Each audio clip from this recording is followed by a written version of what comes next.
اخر کې به دنیا چې دا کنه چن کلونه کې به ویني دا به 2 بلاک کېږي ټوله دنیا. او اقبال ډیر مخکې د دې پیشنګوئی کړوا. نو دا به یو به روحانیات والی اعمال والا او یو به مادیات والی. د مادیات والا مشر چې دی هغه به دجال او د روحانیات والا مشر به امام مهدی او بیا به عیسی علی السلام. بس ټول یا په یو بلاک کې یا په د روحانیت او د اعمال او د مادیات مقابله وي. نو لیکلی دی و جس کی دل میں جتنی دنیا کی محبت ہوگی اتنا جلدی وہ دجال کے پیچھے چلے گا. چې څونه د چا په زړه کې د دنیا مینې د قوم رزرب په دجال پسې ځکه چې معه جبل من خبز مسلم کې حدیث ده چې د روټو غر به د دجال سره د روټو غر سمانه د دې دوه شرح لیکل دي. معه جبل من خبز بعض شارحین وایي دا په خپل ظاهر حمل ده چې د خوراک د ټول سیستم به د دجال په قبضه کې اینی واقعي روټي به هغه سره چې څوک د خبره مني ډوډۍ به ورکوي چې څوک یې نه مني هغه له بنور.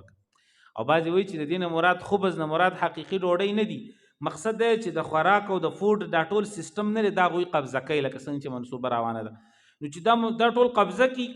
نو بیا به اول فری ور کوي. لکه دا اوس چې کوم کارډونه چې دا پلان کې کارډ او راشن کارډ او خلک هم خوشاله په کارډ بر راشن ملاوي صبر کوا.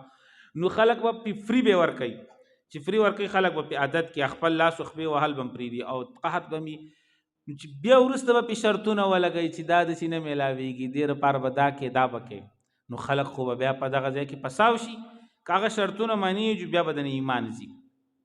او کنه مانی جو بیا به وګه کېږي تګه کېږي وا سخت به د باندې راځي دا به امتحاني. اوس کستا په ځړ کې ایمان مضبوطو دنیا محبت نه و دنیا له بل تور کې په ایمان باندې بکلک پاتې شي او که ایمان کمزور و او دنیا محبت غالب و بس بیا خو به وای چې مړه دا غنه د تعویلونه وب کې خلک داغه دجال نه دی مړه دا بل سیستم دی دا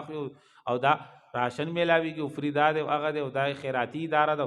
بیا به داغه انجام عجیب. نو دا محبت به عزتمند دا به کمول غواړي د دنیا او د دین محبت د اعمال محبت د روحانیات محبت د اخرت محبت د الله او د رسول محبت د په غالب ول غواړي. ځکه حدیث کې دعا د الله مني اسلوک حبک یلا استا محبت غواړم وحب ما يحبک دا خلق محبت غواړم چې تا سره مینه ده وحب عمل يقربني الى حبك او دا غي عمل محبت غواړم چې تا ته مې نږدې کې ربا. دا به د الله پاک نسوالي او دا به غواړو دا به یو فکر وي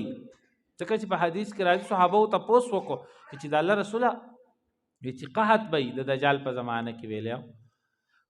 وی چې کم خلک دجال خبره مني هغه له خو خوراک کار سره ملاويږي چې نه مني نو خو بم وږي کیږي تګي کیږي ونه سبا کوي. ارشاد وته فرمایو یعقوب وی چې سبحان الله والحمد لله ولا اله الا الله والله اکبر. نو په دې باندې به لوګه ختم شي په دې کلمه ویلو او چې به وای نو به تند ختم شي مزید خدا خو بم یو یقین غواړي کنه دا تبلیغ والے چې یقین جوړ کړي دا صحیح وایو. اوس کې وسړی په یو خبره یقین نشته एकदम وتتوي یو ځکه قطار لګیدل راشن میلاویږي د دجال د طرف نه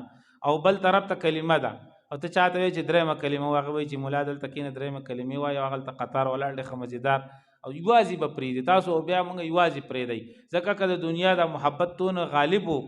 څنګه چې ده نو بس بیا خو بس د دجال پسې روانې دي